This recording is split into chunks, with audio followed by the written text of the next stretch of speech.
Hi everyone. Welcome to another session of Friends with Elephants. Just like a small introduction to Friends of Elephants. It's not an organization or proposing to be one, but it's an informal group with people of different expertise coming together to discuss about elephants and wildlife. And it's also a forum for disseminating knowledge linked to elephant and other wildlife science, conservation, and welfare through art, culture, literature, talks, and panel discussions. And Friends of Elephants has been happening offline since 2014, but since COVID, it's moved to as an online session.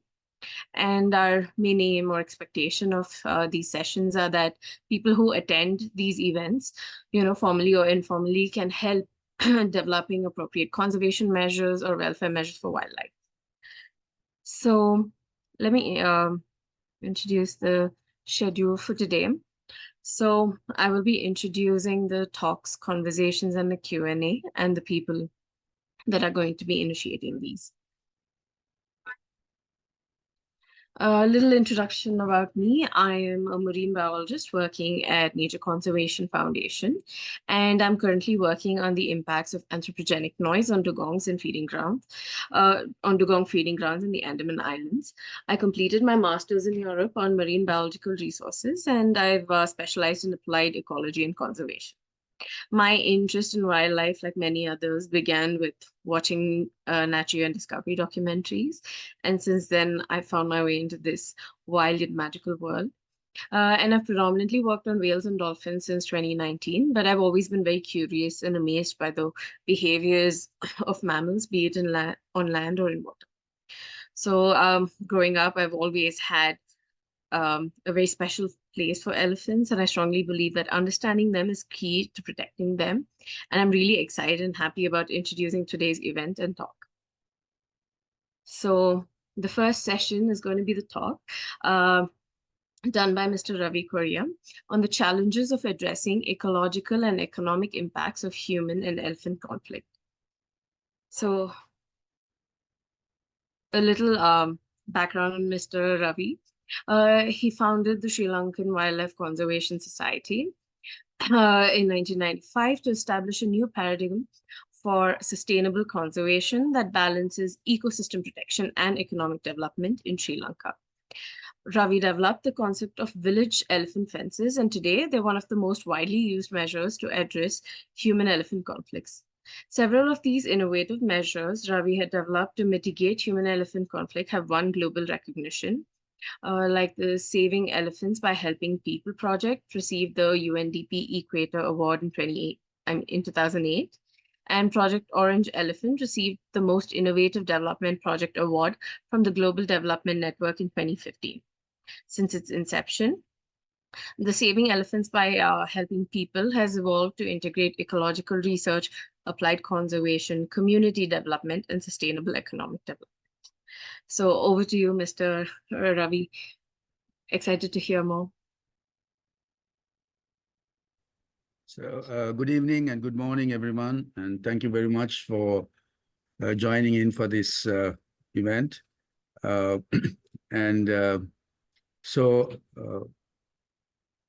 My first initial involvement with elephants, and especially addressing human-elephant conflict, started way back when I was in university in the 90s.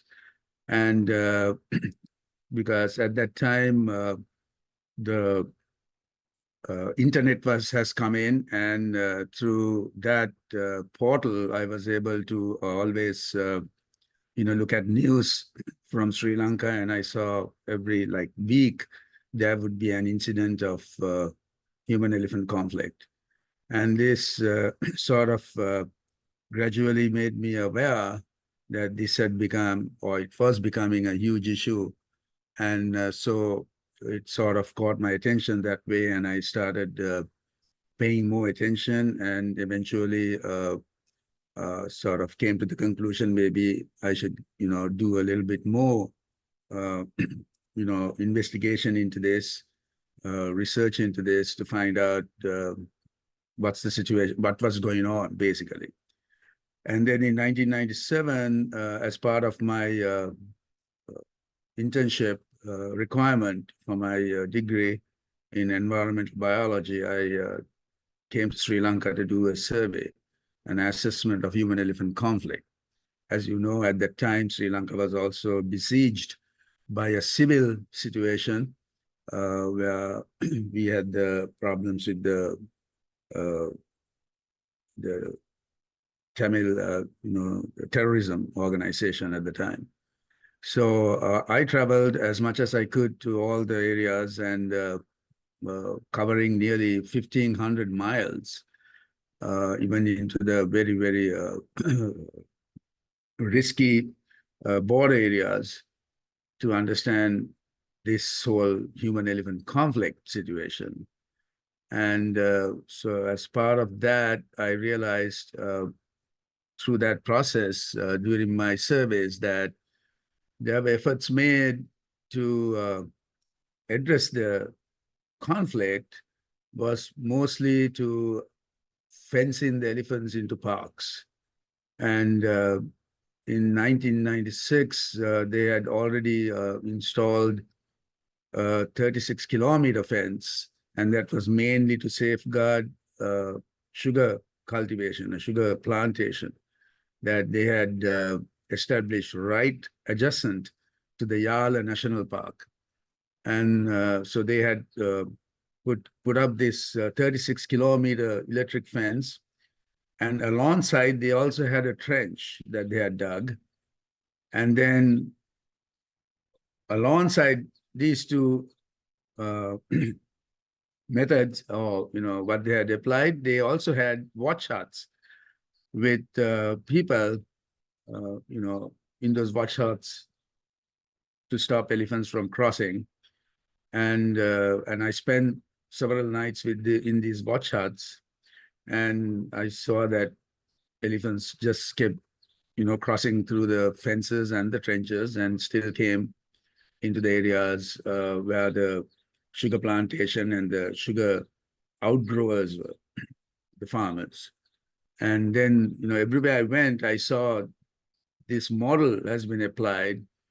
And when I came to Waskamu in the central province, there was a fence again that had been installed around the park, but it has been, destroyed, and it was not, operating at all.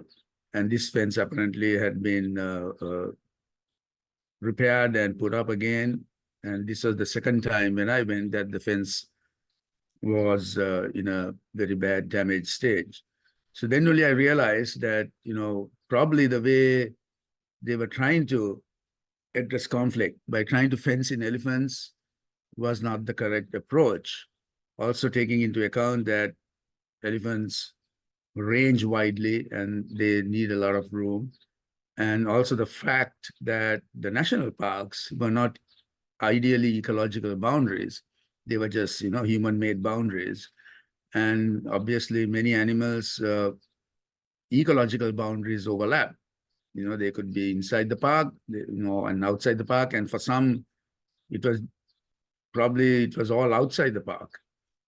And so then only the idea came to me, maybe we should fence the areas we don't want elephants to go rather than, fence them into parks. And so that's how that idea came about. And then, and so the concept was fencing elephants out and not in. And so when I came back after my survey, my studies back to university, I made a presentation.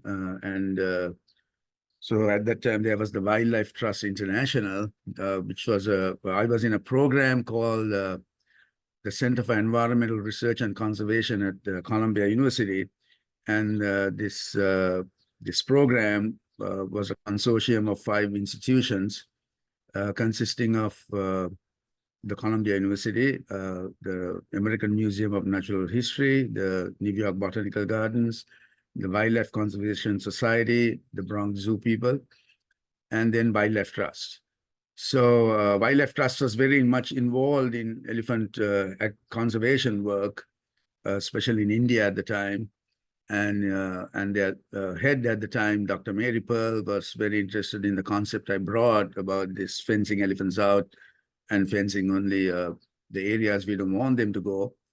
And so gave me a grant to start a pilot project, which I started in 1997.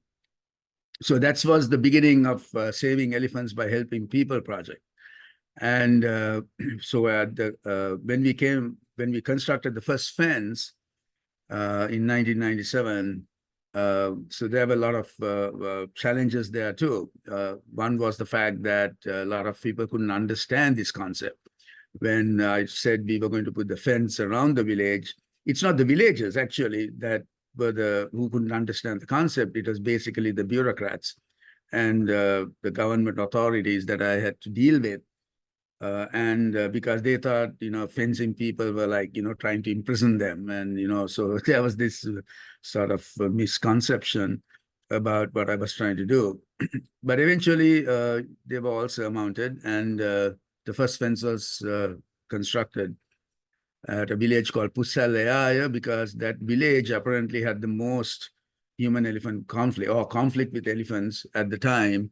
And they had even held a protest by blocking the main road to the Vascamua National Park because of the inaction of the authorities to address their, this suffering they were going through as a result of elephants coming and, raiding their homes and crops. And in fact, at the time I went and met with the village people, including the chief priest of the village temple, the villagers had abandoned nearly 70% of their lands because of elephant depredations. And at that time, the village didn't even have electricity. Most of the people lived in adobe mud huts. There was only one, I think, brick house, and that belonged to the principal of the school. And so things are very, very, what can you say, primitive in a way. So we constructed the first fence surrounding that village, and it was a solar-powered fence. And so that was the beginning. And so with that fence, and that fence is still operating up to now. And it could be considered one of the longest operating community fences in the world, actually, continuously operating. And then when that happened, then the village adjacent to Pusalaya, villagers came and said, as a result of this fence, elephants now come more to our village and, our fields, which is a valid point. And and since we didn't have the means to provide an entire fence for this village, and also because of their situation, we provided the first fence as a temporary measure, so like a seasonal fence, just to protect them, their fields during the cultivation period. And so this fence was supposed, the main objective was to protect the fields until the fields were harvested. And so we did that. And of course, this fence got superseded by, then of course, the idea caught on.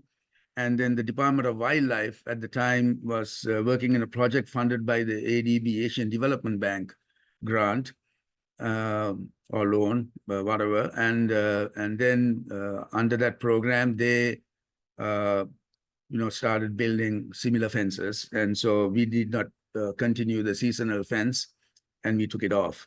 So the department fence is also still there, but it goes along on the opposite side, alongside the Dunuvilla tank. And so that fence is also still, continuing. So this was like the beginning of, my involvement with addressing human-elephant conflict. But very soon I came to understand that you can't use electric fences everywhere to resolve every conflict situation. That does not, it's not applicable in that sense. For certain situations, yes, but not for all situations. You need to be more conflict specific in the way you approach the problem, because it's always very essential to understand the underlying driving forces that causes conflict. So a good example is now in the area we work in the central province. The main, of course, protected areas is the Baskamoor National Park. And then adjacent to the Baskamoor National Park are several forest reserves that actually extend south all the way where they connect with the Knuckles Mountain Range, which is the northernmost mountain range of Sri Lanka's central mountain massif. And so it's a unique mountain range, which is actually cut off by a valley from the other mountains. So as a result, it has developed its own basically ecosystems and endemic species as well.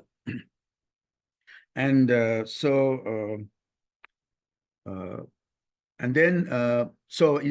in this area, there is this elephant corridor that elephants use to travel from the Baskamoor National Park to the Himbiliakade Forest Reserve and to a tank called the Veheragalagama tank. It's a reservoir, and now has become an essential component of the elephants' ecology there now, and for many other animals as well. And so this corridor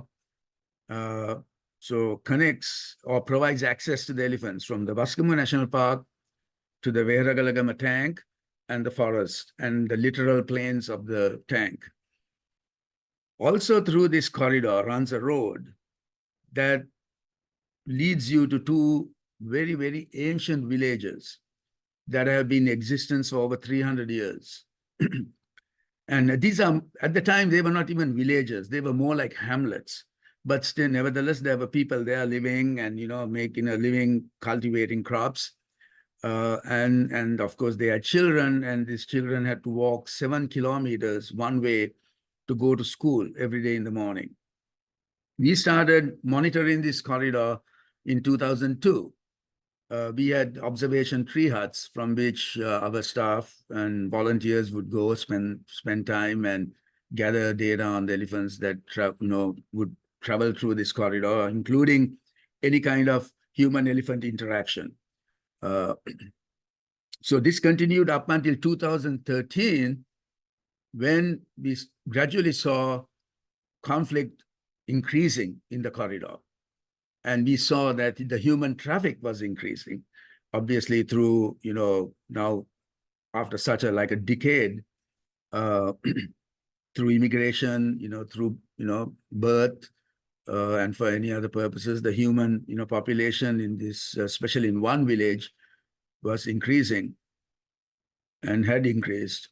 And then eventually and then we had more people coming who had no experience having lived with elephants. Now, earlier, the villagers in these two hamlets walk through this corridor. They would bicycle through the corridor and go on their hand tractors. And there was never ever any conflict. We saw, elephants would mind their business. They just went about feeding. Most of the time, herds, of course, mainly because of their protective nature, since they have young calves with them, would move away towards the jungle. But the bulls would continue to graze. And but then in 2013, we saw conflict, intensifying in this corridor. And by 2014, farmers were walking with guns in their hands and, escorting school children to school. Most of the time, because of this, aggressive interaction, elephants also were acting aggressive now. And it became very, very risky for people to walk through that corridor, especially school children. And And then when we looked at our data that we have collected since 2002, and we saw immediately the pedestrian traffic has increased tremendously in the corridor. And so what do we do now? Now we had to come up with a solution. Now, many times our staff at tremendous risk had to go and intervene and stop farmers from shooting elephants. And many of these farmers would come inebriated, they would get drunk and then, feel brave and courageous and, come to shoot elephants. And so, and the staff would intervene. And just because of the long-standing relationship we had with these villages, and they knew that we had been addressing this issue in other villages, they were, we could, sort of, convince them to, not shoot and go. But many times we have come and we have found they have already shot elephants, because you would see the blood spattered on the floor, on the ground, on the grass, and how elephants have run, crashing through the brush. So it was really came to a point that we had to make a decision what we were going to do here. And as you can see now, can you use an electric fence in a situation like this? Where do you fence? You can't. So you have to now think outside of that concept, and you have to think outside the box. And you can't ask all these villagers to, buy a car, buy a safe conveyance to travel through. That's not a realistic. And so that situation, we came up with the idea to establish the world's first elephant-friendly bus service. So that's where that whole idea came, because as you would see by what I have been describing, we can't use trenches, we can't use electric fences. And so we had to come up with a solution that was realistic and effective. So we came up with this idea, and then we reached out to people, to get support for it.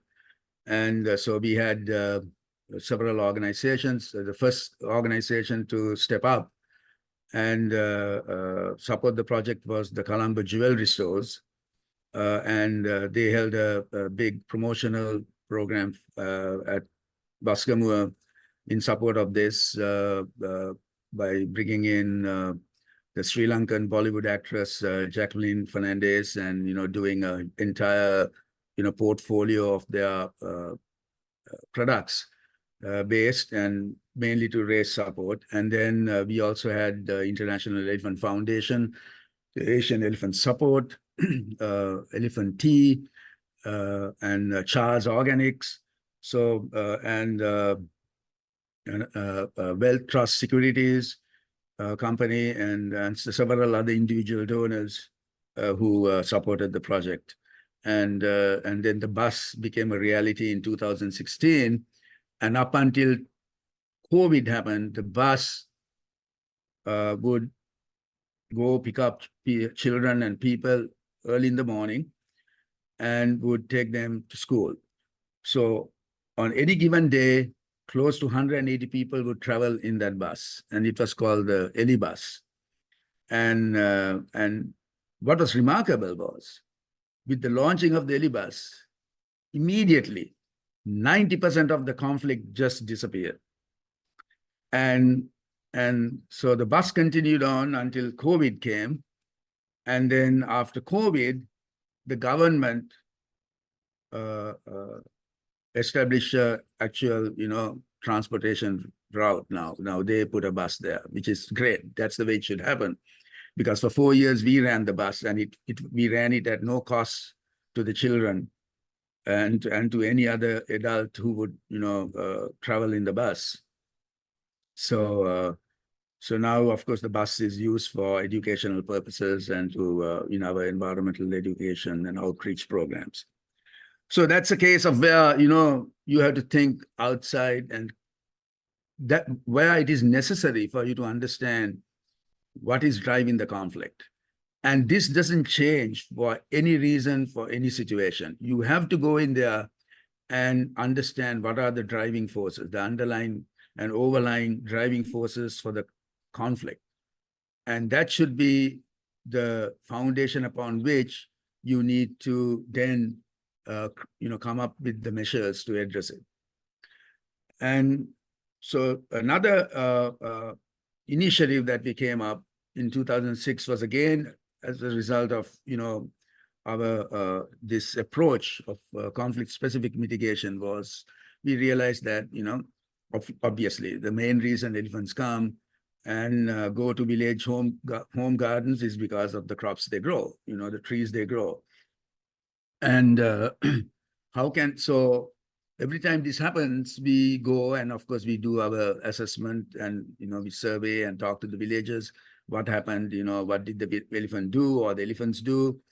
And of course, many times the elephant would break the house to get at the stored food like rice or corn, whatever they have stored inside the house, or it would,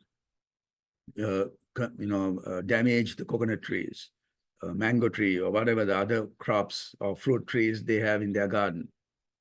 And then, so when in the process of collecting this data, we would also ask, so what didn't the elephant eat? Is there anything that the elephants didn't eat? And then they would always point out and say, oh, it didn't do anything to that, lime tree, lemon tree, or the orange tree, the pomelo tree. And so it sort of, raised flags in our minds. And we thought, okay, maybe there is something here that we should look into. So, so what we did was we went to the Dehiwala Zoo, where they have a herd of Asian elephants, and spoke to the director and got his permission.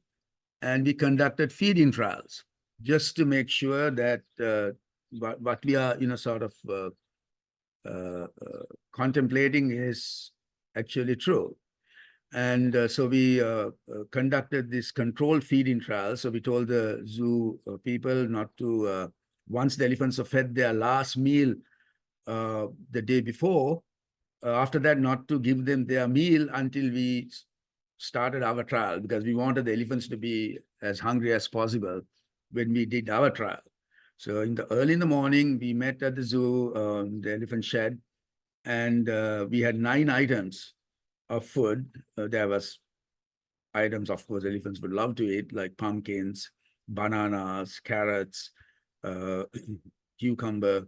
And then also we had a variety of citrus fruits. So we had mandarins and oranges. And for good measure, we also included a branch of a citrus tree, of orange tree, just to make sure to find out whether the elephants would, if they don't eat the fruit, would they eat the leaves and the branches, because we know how elephants can eat thorny woody plants like acacia without any problem. So we conducted these trials and we did them like 4 times, leaving enough time in between so that the elephants would not get habituated, because these are obviously captive elephants and they are being trained to obey. So maybe at some point they might think, oh, our keepers want us to eat this. So just to not have that issue, we would do one feeding trial, and the feeding trial would go on for until they were fed their last meal. So every time before they get their meal, we would do the feeding trial. And it was remarkable. By the second, third trial, you would see some elephants would just, hit the citrus crops, the fruits like oranges and mandarins with their trunks so that, they get rid of them. And we had also included bitter gourd. And they quickly learned that, not even eat that. And then we would stop and wait for about a week or 2, and then we go back and do it again. So like that, we did like 4 times. And when we looked at the results, we saw that citrus and bitter gourd were like in their preference of feeding. The citrus was way down, and of course, we also observed that, right? So that's how the initiative called Project Orange Elephant came to be. So we started in 2006. We selected actually the 2 villages in that were accessed through the elephant corridor as our first pilot villages. And since then, of course, now the proof of concept has been proven over and over again. We have distributed over 100,000 orange trees to nearly 27 villages and close to 500 farmers, and it's still continuing. And now, of course, we have a huge demand from farmers because of at the time we were looking mainly at using a crop as a trophic deterrent, and that was it. And maybe at the same time would be able to generate a supplementary income for the farmers. But what we have realized now, after that many years of doing the project, is the incredible potential of the project, and to have impact on many levels. So now I have to say up front, though, the orange trees do not stop elephants from coming into a home garden. What it does is it discourages elephants, because elephant is a highly sensory animal. So obviously when it's hungry, when it wants to eat, it sends in the environment to see where the best food would be. And so the oranges obviously have a very strong aroma to them, mainly because of the compound called limonene, which is what gives that citrusy, taste and smell to citrus fruits. So when they sense that, they don't go there because they know it's something they don't eat. And as a result, they just, they don't loiter and linger around, which is when elephants cause the biggest, become a nuisance. So they just, keep heading off. And now we have farmers who have completely embraced growing citrus and given up on other crops. And now we have farmers who have become orange businessmen, who now have orange groves that are like 200-300 trees. And now they have become middlemen. They purchase from other farmers their crop, and they sell with keeping a profit for themselves. So it is gradually becoming an industry, actually, which is what you want it to be, because we want this to be a primary source of income, not just a supplementary source of income. And so now we see the economic potential of this is tremendous. And the other thing, other factors, other impacts of cultivating orange trees is the fact that orange trees are great, carbon sinks. So they also contribute to climate change adaptation and addressing climate change issues. And then the blossoms, the orange blossoms, are a huge source of nectar for pollinators. And this we have observed ourselves, that even in our field house, where we have a grove of orange trees, whenever the orange blossoms are in bloom, we see hordes of honeybees and butterflies and other nectar feeders like sunbirds come. And also we see the tremendous impact on our other fruit trees, where we see tremendous production, like in mango trees and other various other local native fruit trees. And the bird diversity increases, the butterfly diversity increases. It's amazing to see the rippling effect that this project is having now. And so now we are at a stage, we are working with an American organization called Balance, and they are coming in to make this more economically viable solution for human-elephant conflict. So I would say right now our focus is actually developing economic solutions to address human-elephant conflict. And so that's where we have come to now in our work.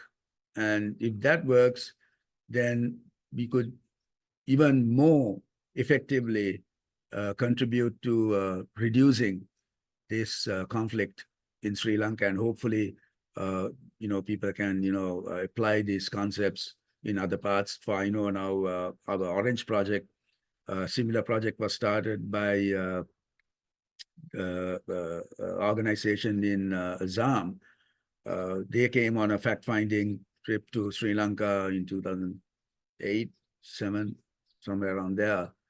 And so they also, emulated this in Assam.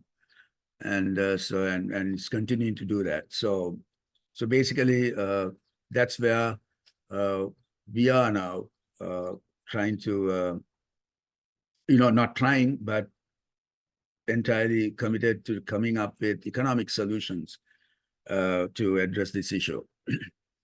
And that is also mainly because many of the people who are affected, and also contributes to human-elephant conflict, are subsistence farmers, because it's their clamor for land that leads to elephants losing habitat.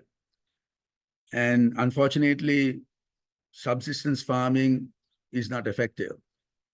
It's not effective in many ways. It does not provide a sustainable livelihood for these people, keeps them marginalized.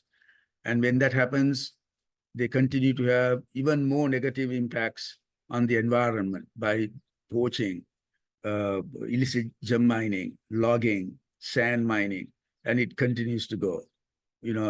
And then on top of that, you have other issues as well, like when these people get marginalized, and on top of that, they have issues with elephants now coming and damaging their crop, and subsequent economic hardships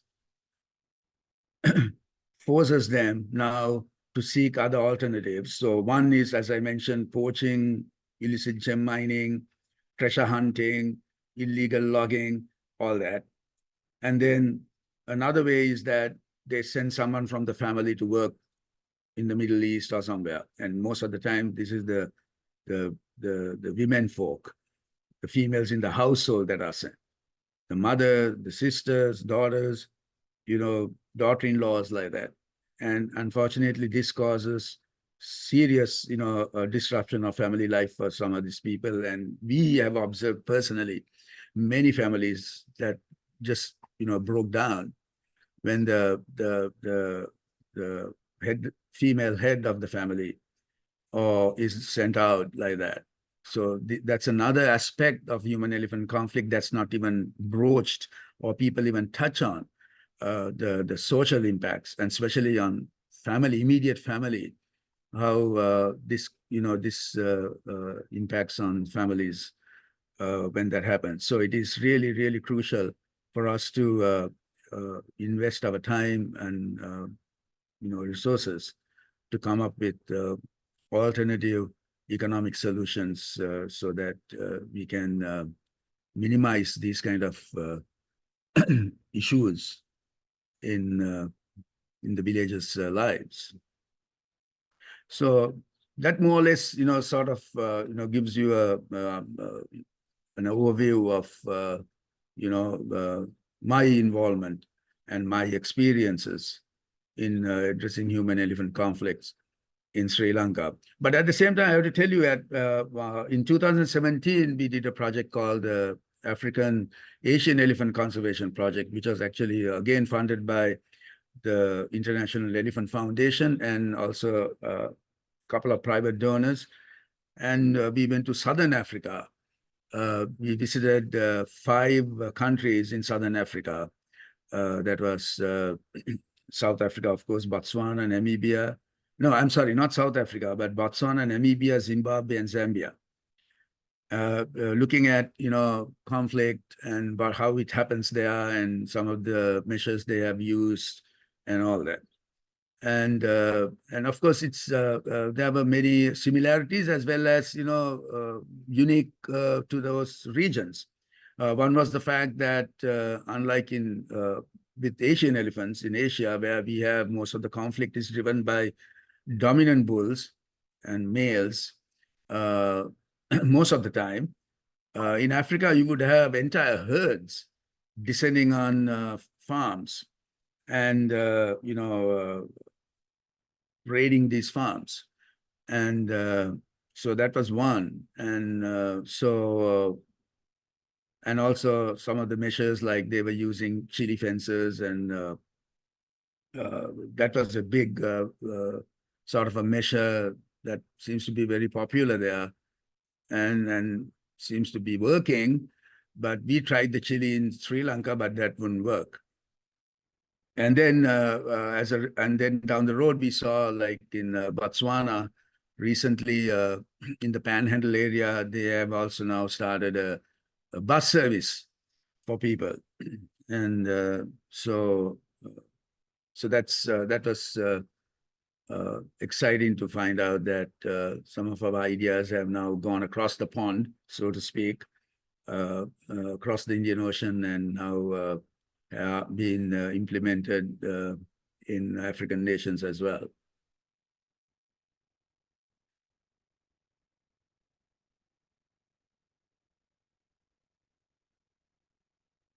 So Okay. Hi, Ravi.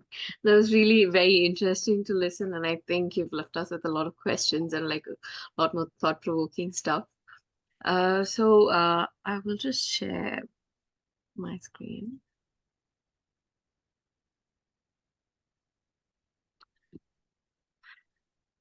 So we will now 1 minute. Sorry. Yeah. We will now move on to the conversation between you and Ms. Sanali Perera, and about how we can ensure conservation initiatives to prioritize protecting elephants and human livelihoods in Sri Lanka. And just on the side note, like if you guys have any questions, you can leave it on the chat box, and at the end we can like take it out. So a little introduction of Ms. Sanali Perera. Sanali Perera is a graduate from the Monash University in Malaysia with a degree in tropical and environmental biology, and she's interned with Sri Lankan Wildlife Conservation Society and now works as a junior field research scientist. Over to you, Sanali and Ravi. thank you, Kavya. Thank you, Kavya. So, in the first part of this session, Mr. Ravi gave us a perspective into the conservation efforts that Sri Lanka Wildlife Conservation Society have done over the years to mitigate human-elephant conflict in the Wasgamo region. So, I would like to start this session by asking, why elephants? Why should we expand every effort to protect and conserve the elephants? Well, that's because actually we still I don't think we have a good understanding of the ecological role of elephants, where they survive today, or they have survived from historical times. And a good example is, here is the mammoth in the Siberian, steppe landscape. Now they realize today that as a result of the mammoth going extinct is contributing tremendously towards global warming, because the steppe landscape is breaking down. Because it does not have a very important component of its ecology, which was the mammoth that had evolved over time and had been shaping this landscape and maintaining it. And it's going to be similar to us as well with the elephants, because however much, with the research, what we understand, we don't still really understand, or at a point where we are aware of what could be the negative impacts when elephants disappear from a region. And I don't think there's that many studies done on that as well. So that's why elephants? Yes, because elephants are today the largest terrestrial land mammals. And obviously, they must have some very crucial functions, roles in their ecology. Same way that whales must have in the oceans. And the same way, rainforests, the massive trees in a rainforest have a role in maintaining that ecosystem.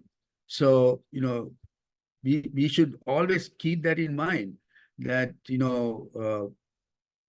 so many things about elephants we still don't know, especially what their contribution to maintaining the ecologies that we depend on ecosystems that we depend on, environmental conditions, the landscapes.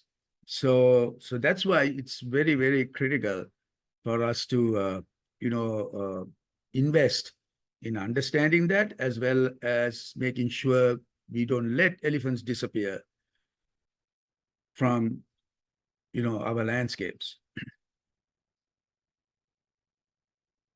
So you were also mentioning about how our conservation efforts, the village fences, the elephant-friendly bus, and Project Orange Elephant. So if we look at all of these, they are very much community involved, all what we have done. So how important do you think is community in conservation? Or I mean, conservation, one of the, what do you call it? I mean, conservation is looked as coming together of three, main fundamental foundations, right? It's the environment, people, and the species. So, of course, community involvement is critical. And one of the most important factors, if communities do not buy into any conservation, concept or initiative, then that's not gonna, be successful, especially in addressing issues like conflict. Because what is the structure of a conflict, right? It's always either one, it has to be two parties or more. And always with wildlife conflicts, it's human-wildlife conflict. I mean, it's not wildlife conflict. It's human-wildlife conflict. So obviously the human factor is a key component that and the community aspect of this has to be paid a lot of attention, and also has to be is important in any measure that you will come up with to address these conflict issues.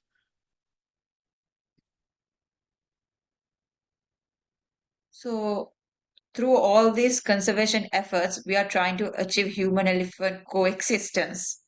What has been the key challenge in achieving this coexistence?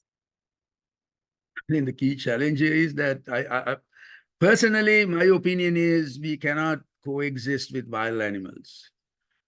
That is not possible. I mean, the first and foremost, the main reason for the conflict is that, right? That you can't. I mean, coexistence means two or more parties come into an agreement to overcome whatever their prejudices, their issues, whatever, had caused the conflict, and, agree to live in harmony, whatever, in peace. But can you do that with wild animals? I mean, you can't. I mean, you can't come to an agreement with elephants and say, okay, you stay on your part of the forest and we will stay on our part of the village, and we won't come and destroy your habitat, and you don't come and eat our crops. You can't do that.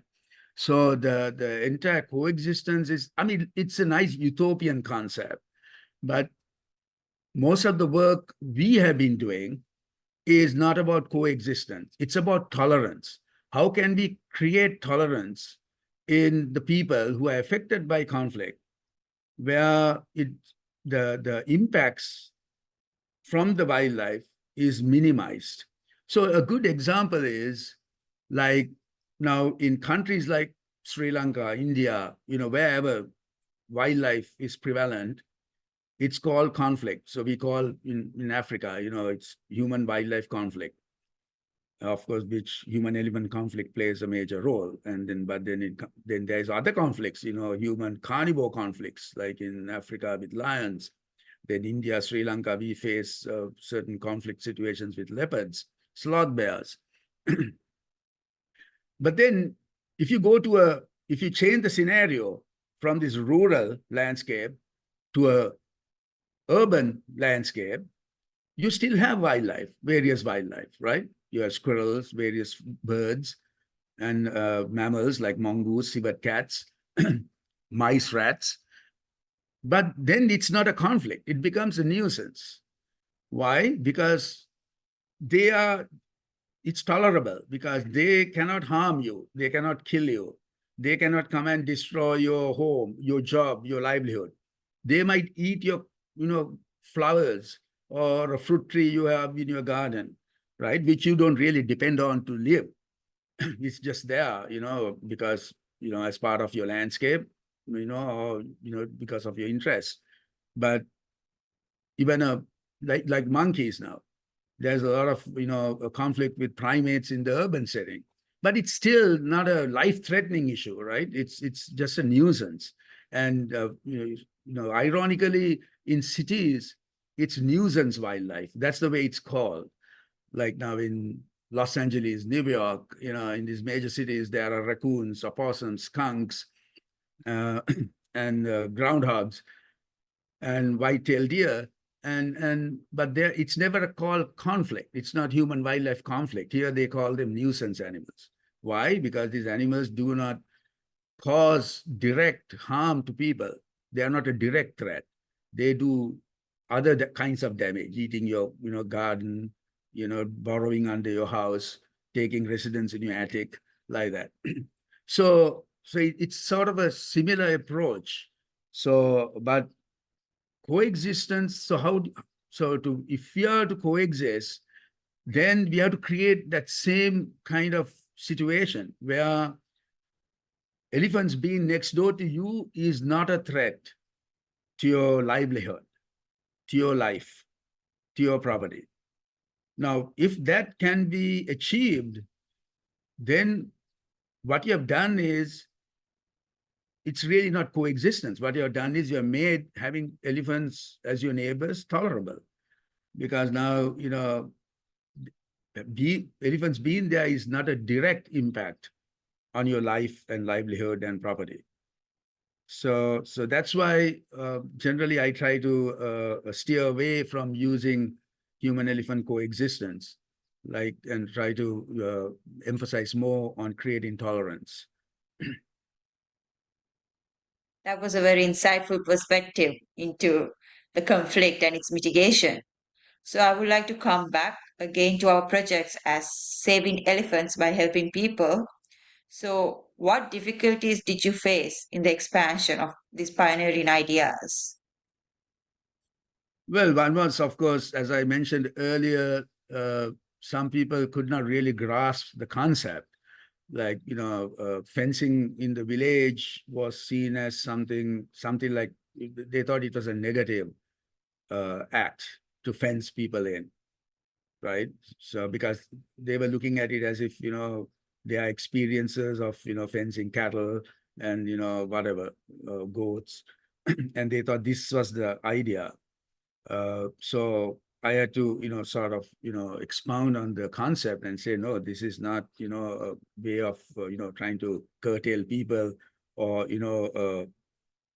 confine people into their village and fence them in. But where these, fences have, gates, have access points, and it's just a fence to protect them and their, and their property and their crops from elephant depredations. And I mean, that was one of them. And then, of course, also the other challenges was material that we were using for the initial fence. We first started going with concrete post for the fence were the ideal to use. But soon find out that was not the case. The concrete posts were not strong enough because of their brittleness. So concrete is very brittle. So elephants soon find this out. They come and they kick the post, and the post just collapses. And so that was another learning sort of the curve.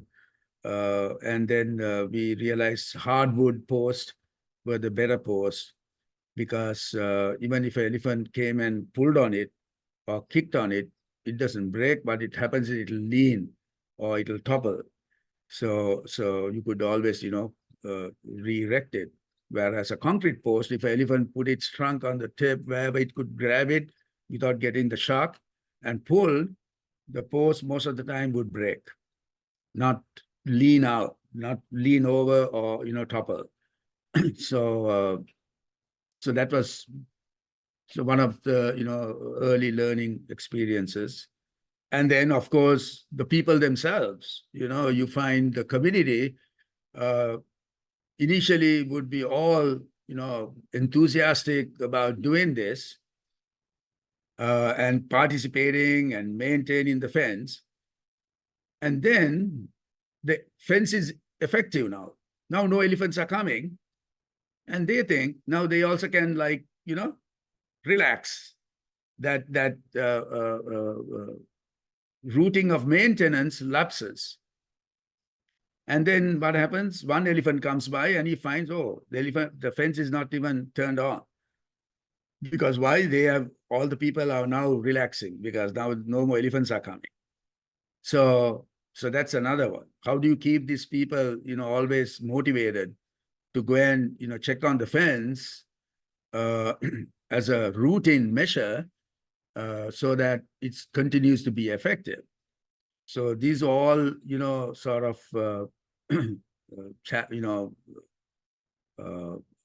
issues that we became aware of, and we had to come up with solutions to do it. To address that. So, yes, so when we established our organization in the Vasgamu region, like you mentioned, the Posalia village, we impacted the local community. So in what way, like in terms of employment, in tourism, how did we really impact these people from the villages? So I think today we have, I'm sorry, just give me a second here.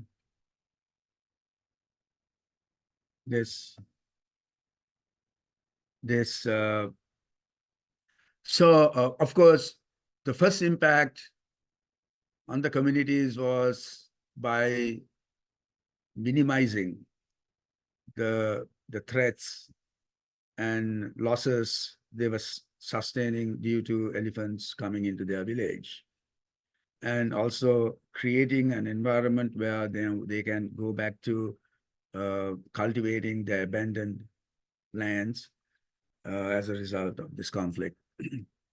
So those are like the immediate, right, impacts. And then subsequently, as we continue to operate in that region, so there were all the other, I would say, economic and social impacts, especially when we started integrating a responsible travel or tourism program into our projects through our international volunteering program, which we initiated in 2002. Now, that was a real game changer in a sense, because what the volunteering program did was give us sustainability and to the projects we were doing. And that is very important, especially when most of your work involves communities.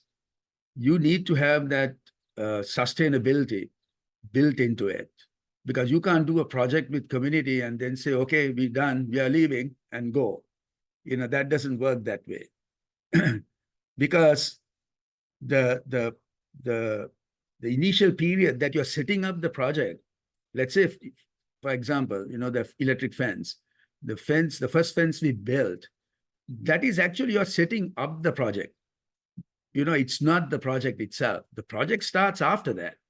Once you have built the fence, now the project starts, where you will start to, build the capacity of the villagers to maintain the fence, monitor the fence, see how the fence is impacting on their lives in various levels. So, but just imagine if we had built the fence and said, okay, this is it, our project is completed now. We did what we told we'll do. gave you all the electric fence, we are gone. Then we would never have learned about the concrete post. We would never have learned about how villages become, lackadaisical, once the threat is gone. That, once the elephants don't come, then they forget what they used to, the experiences they used to undergo from elephants. So as you can see, so the entire success of and whatever we have achieved is because of this long-standing presence and involvement and engagement with the communities. And so that was one. And then when the volunteering program was started, now we see today there's an entire economy in the villages we work with that is sustained by a volunteering program. You have seen little dukkha shops that earlier used to just sell beedies and beetle leaf and a few candy, now have blossomed into mega stores with freezers and fridges and various processed foods, various types of soda. And why? Because it's this new economic inputs that are coming into the area. And so that's one. And then in the social front, 4 village temples have grown as a result of our contributions to them, especially the temple in the village where we operate from. In 1990s, like 96, 97, when I first visited, when I was first trying to install the first electric fence, when I went to that temple, it just had one building, and the chief priest and his acolyte was there. And who is now the current chief priest. He was, that guy, the current chief priest was like 80 years old at the time. And so it was just one building. But now, if anyone were to come to that temple, they would see that temple is no more this small village temple. It's a huge, complex with a chaitya, with a Buddha statue, all these halls and this and that, and those are all coming from the contributions we have made to uplift the local, village life and their quality of life, because the temple plays a major, an important role in village life, and it should, we should invest in that kind of activities. And school, and now the children who were able to go to school, many times before the elephant-friendly bus was the service started, children couldn't even go for exams.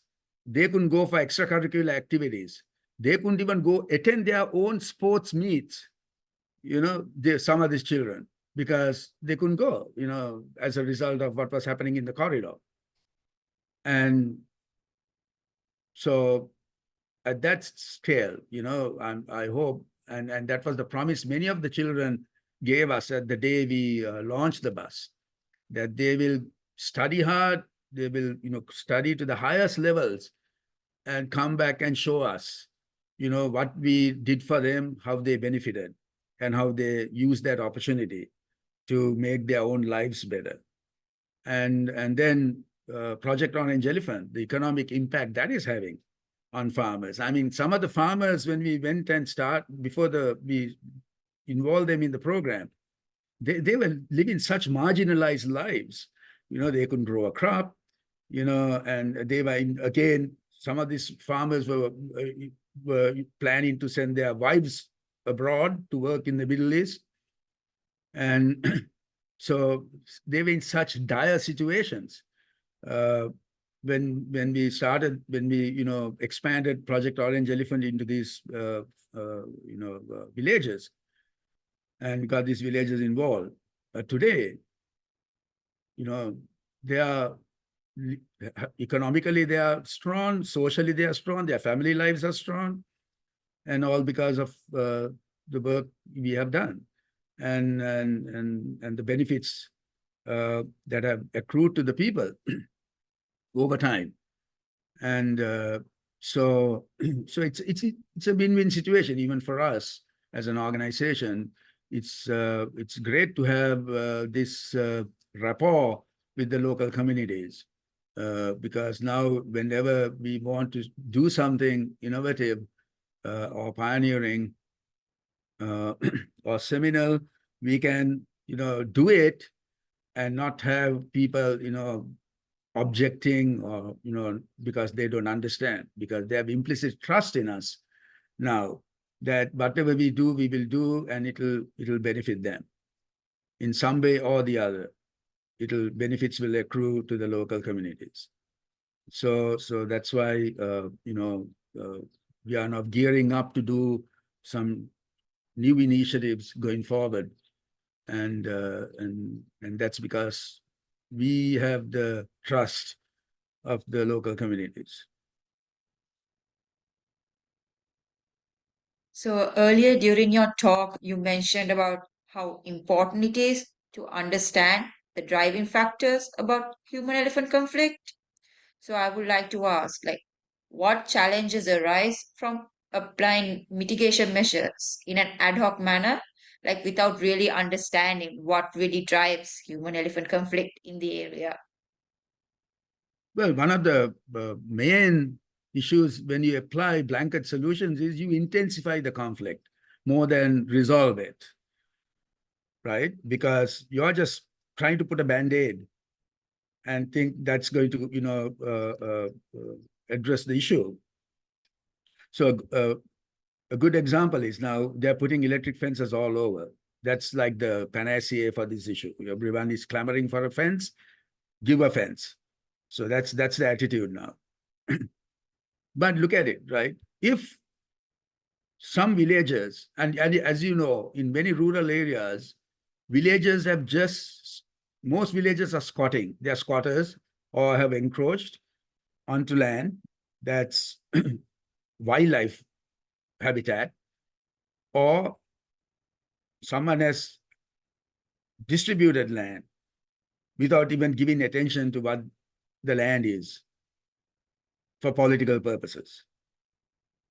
In most of these situations, most these people who have some of the most intense conflicts are really settled themselves in areas that are vital for elephants and other wildlife. So what happens now? So these people, you give them an electric fence, it's not going to resolve if that land where they are squatting is essential for elephants to move through, for other wildlife to move through. If it's because we know elephants range widely and they also show high fidelity to areas that they range, their home ranges, or to their patterns of movement. And many animals have that. So putting an electric fence there is not going to resolve it, and would be a complete waste of money. Rather, you should look at, that's why you have to go and understand what are the driving forces here. So if that is one of the factors in this situation where these people have either encroached or squatting on land that in land, then putting electric fences is not going to resolve that. So you have to come up with an alternative solution, which is, give these people alternative land, move them from where they are, where they have set themselves up to create conflict. So, many times that's the irony of it. Many times when you talk about human-wildlife conflict, the way it's explained is where a certain wild animal species is a threat and a risk to humans, right? I mean, that's the general understanding of human-wildlife conflict, whether it's with elephants, carnivores, whatever, doesn't matter. But actually, most of the time, it's the other way around, where people have gone and set themselves up to create conflict in areas. That's how most of the conflict with many of the large vertebrates arises because of that. where humans have encroached and gone, are now occupying and have created conflict in a region where there was no conflict before. And we have to approach it that way whenever we go to mitigate conflict anywhere. So that's why it's essential to understand the driving factors, so that whatever measure you develop is beneficial, is impactful, it's effective.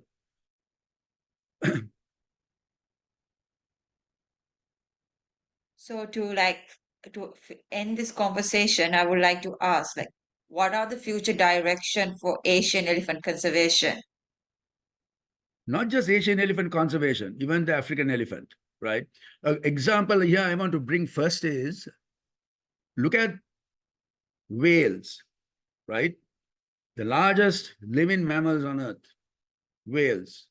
Now, whales were being decimated up until the 80s when the international ban was enforced.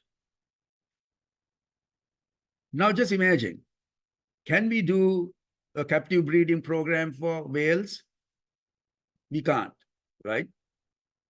And for many of the other marine mammals as well, porpoises, dolphins, the whole range of marine mammals, and then specifically whales. Now, when their populations are declining and they were heading towards extinction, unlike with other animals, that when they were facing critical numbers and were heading towards extinction, example, like the Arabian oryx, you could go out there, capture the last remaining and bring them in and resurrect their populations back. But with whales, you couldn't do that.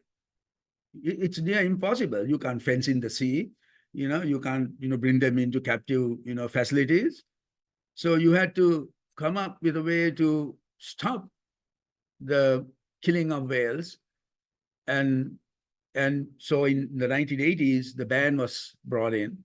And today, look at it, how it has turned things around for the whales, even with a few nations still continuing to whale. But for the major species of whales, sperm whales, blue whales, fin whales, gray whales, all of them, the populations have bounced back. And in a sense, that's the way we should approach the conservation of elephants in the future. We shouldn't be thinking about, captive breeding, because we already have captive elephants. So we should, make sure those captive elephants are well taken care of.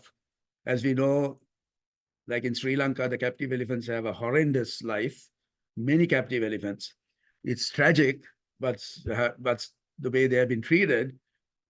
But we should actually, look at those captive elephants as an asset and try to, the authorities should come up with an idea. How are we to safeguard those captive elephants, create a better life for them, better facilities for them, better management protocols and husbandry, protocols for those captive elephants. Because who knows? Population numbers mean nothing. We know that. We have great many examples of that. The passenger pigeon in North America, the American bison, they were in millions or even billions probably. But like the passenger pigeon is extinct today. So numbers in the wild means nothing, right? So unlike the whales, where we couldn't keep any whale in captivity, except for the killer whale and the smaller dolphins, with elephants, we have captive populations. Fortunately, they are, spread out all over the world in various zoos and safari parks and countries like India, Sri Lanka, Malaysia, Thailand. We have captive elephant populations, kept by private owners as well. We need to come up with a plan how we're going to manage these captive populations. as a safeguard against anything that could happen to the wild populations. Not allow these elephants to be kept by individual owners, one elephant here, one elephant there, in a temple, living a horrendous life, but create, pool these elephants together and create, facilities where these elephants can be elephants and, live like elephants and be an asset, just in case if anything were to happen to the wild populations. And in the wild populations, we should approach the same way we did with the whales. Elephants need a lot of land. Elephants need, to live like elephants. They have their own social lives that they live by. and we have to do as much as possible to maintain the integrity of the way they live in the wild. So it's a two-pronged approach. Safeguard your captive population, try to find, make sure they are, managed in a way that they can be an asset and a future hope in case anything happens to the wild population, and manage the wild population the way wild elephants should be managed, which is allowing them to live like elephants. And that means making sacrifices. It's not going to come cheap. It's not going to happen in a simple way, because you have to take very stringent, severe, steps.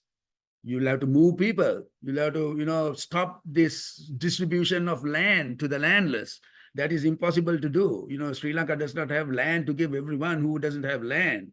Even countries with far more areas of land does not give land free to people. So that has to stop, because that really has not brought any benefit to the country. The agriculture sector is the weakest industry in the country. Its contribution to the GDP is less than 6%. And then you have nearly 70% of the people trying to make a living out of it. The numbers don't match, does it? And it's time we also to analyze economically. I mean, look at the amount of income that is generated by the national parks up against what is generated through subsistence agriculture. So that alone should reveal the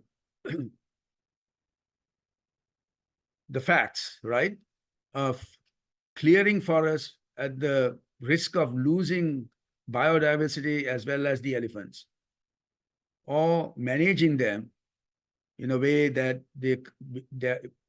that's natural capital, right? And we should learn from other countries that have, that are managing their natural capitals so, so effectively, so profitably. I mean, even countries that are developed, they manage their natural capital in a very sustainable manner, that without destroying them. I mean, even here in the US, like the Grand Canyon, if you go to the Grand Canyon, or you go to Yosemite or Yellowstone or to Alaska, where they have these amazing areas set aside, and they are generating so much economic opportunities for people. It's how you manage it. I mean, our national parks are underutilized. Our natural forest reserves are underutilized, because unfortunately, it's the bureaucratic, mentality. They think just because a forest reserve is created and set aside, it's going to be protected. And no, it's not. I mean, many of these our forest reserves are, are being heavily poached, heavily logged. People are gem mining inside, because obviously these vast areas, we don't have the capacity to, guard them. So, but they should be opened up for people, to do various things sustainably. Right now, people are going and destroying them, and we should turn that around. We should allow people to use them, in a sustainable manner, of course, through regulations and proper management and administration, having the proper, SOPs for them, and proper agreements for them, and proper monitoring.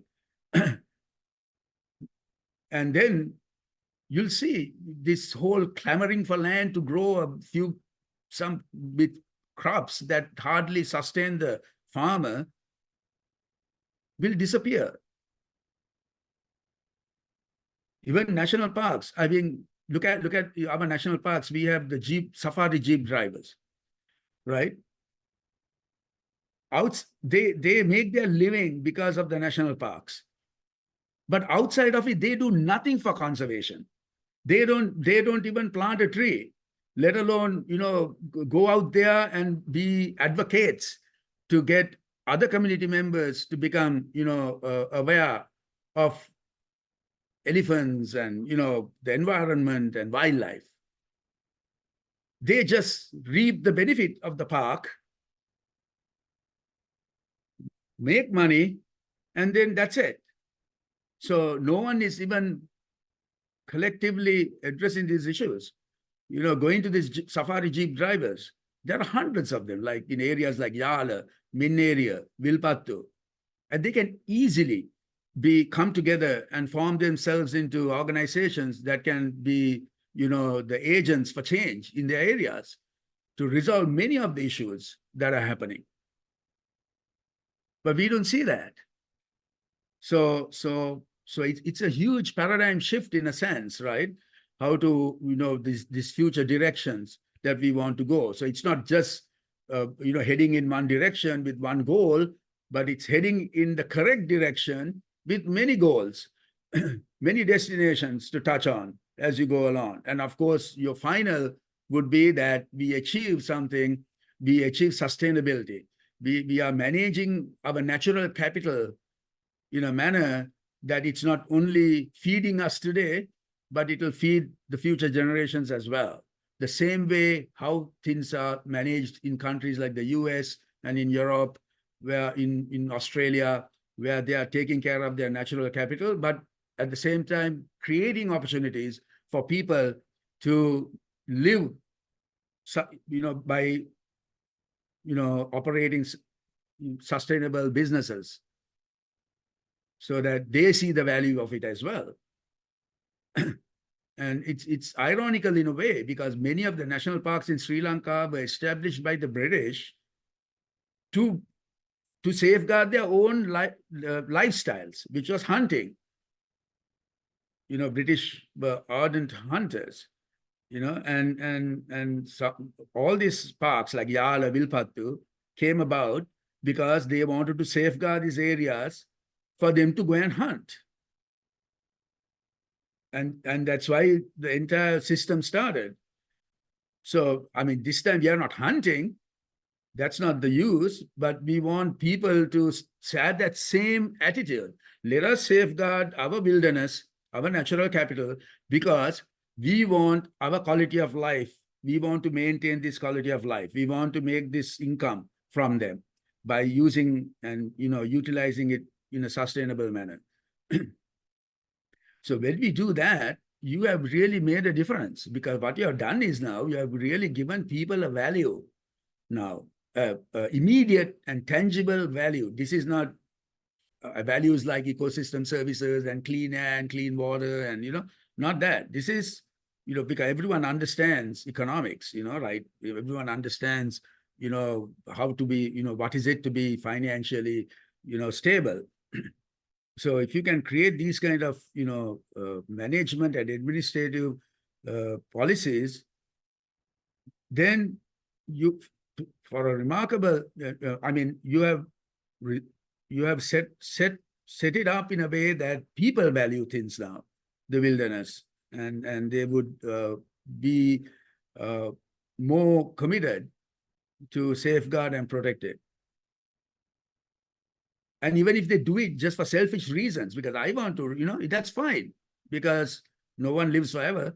And if the things are safeguarded, these things can stay forever, and future generations will automatically, reap the benefits. The same way our ancestors, thought wise enough to establish the, protect the Serengeti, the Ngorongoro and the Yellowstone, maybe they did it because for selfish reasons, let's say, but still, that's fine. Because today, see the millions of people, not millions, billions of people whose lives are enriched in many ways, economically, socially, personally, you know.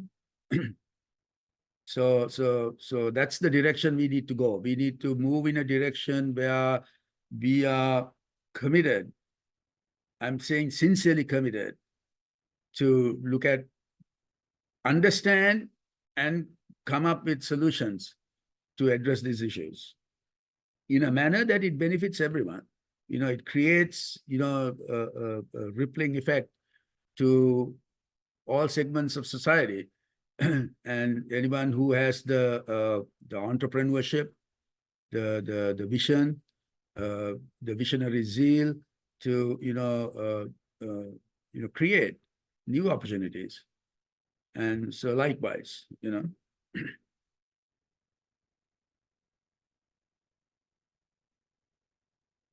That is all from me for this session. So I would like to pass on to Ms. Kavya now.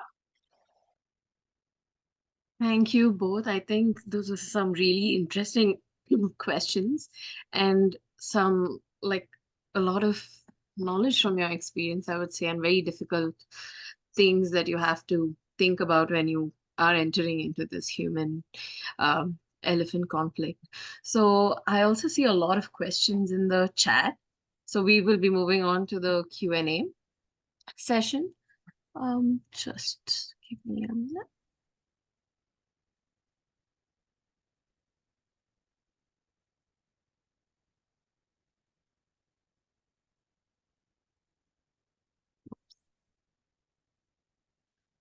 So we will now move on to the Q&A session that will be moderated by Mr. Chandima Fernando. And a little background is that Chandima joined Sri Lankan Wildlife Conservation Society 20 years ago, and he functions as their ecologist and GIS specialist for their field research programs. And he's a dedicated and committed wildlife biologist and conservationist, and is currently pursuing his PhD on the different aspects of crop raiding behaviors at the Colombo University. So I will now pass it on to Chandima.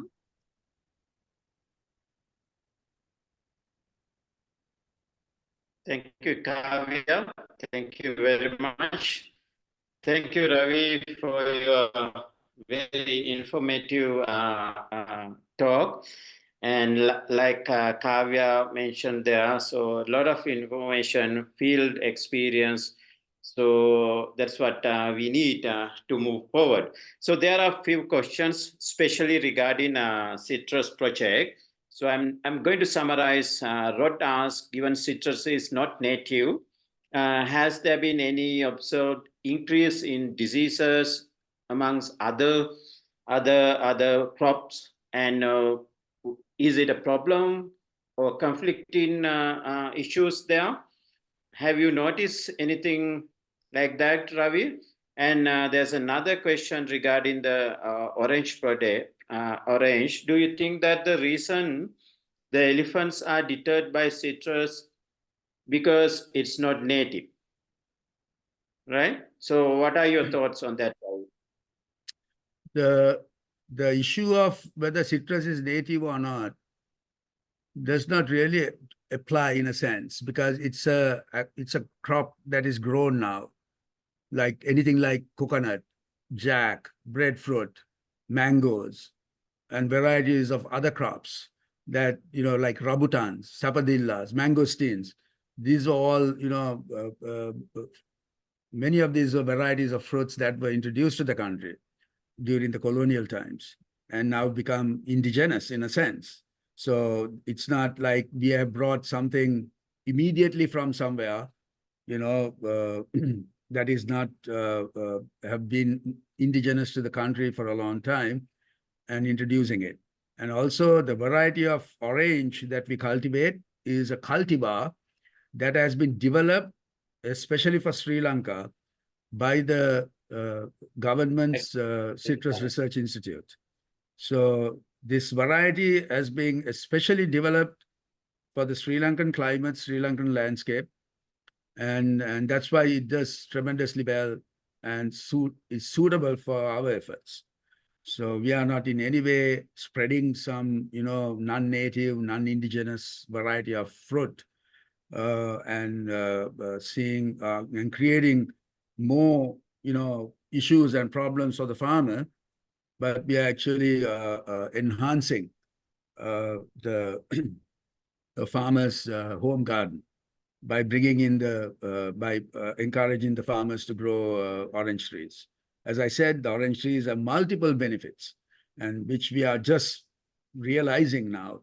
Not only acting as a trophic deterrent for elephants and bringing in a supplementary income for the farmers, but environmentally, being a huge source of nectar for pollinators, which, as you know, is essential for farming communities. And in many farming communities, pollinator numbers are drastically gone down because of the excessive use of agrochemicals, pesticides and weedicides, which harm a lot of pollinators, bees, butterflies, sunbirds, and other nectar feeders, including humans themselves.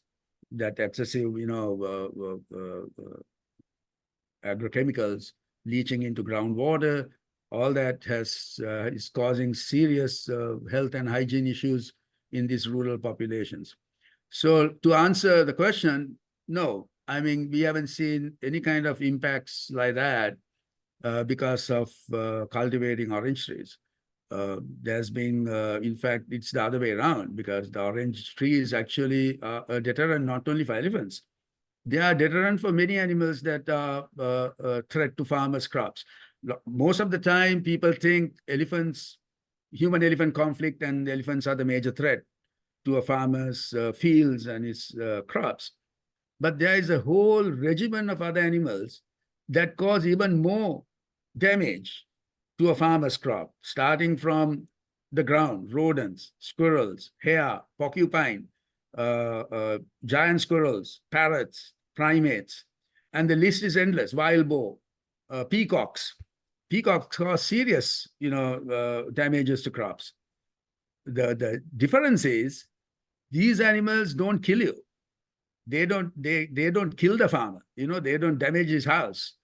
And also the farmer can, chase them away. He will set up snares and traps and trap them, and he lead them, and that is also there. And and none of these animals eat oranges. We haven't yet to encounter any animal other than the lime butterfly, I think, whose caterpillars, who lays its eggs in citrus plants, because the caterpillar feeds on that. The plants at smaller stage. Yeah. So that's another interesting question, Ravi, because using beehive fences to mitigate HEC has been flagged as a very charismatic idea. So Prasanta wants to know, do the beehive fences you mentioned drives elephants away? Because you can explain it very well, because we are the one in Asia properly tested whether beehive fences can use as a deterrent against Asian elephant. So yeah, I mean, the beehive issue has become a very controversial subject now, with sides, proponents for, that it's effective, and as well as for it's not been effective. So I can only speak from my experience or our experience. Way back in 2014, we collaborated with the Elephants and Bees project of Dr. Lucy Kane of the Save the Elephant Foundation in Samburu, which is Dr. Ian Douglas Hamilton's organization. So they approached us. Actually, I met Lucy at one of the IEF symposiums in Pittsburgh. And then she was very interested to do a project to study the efficacy of using the Asian honeybee, similarly, the way they were using the African honeybee to act as a deterrent to keep elephants from farms.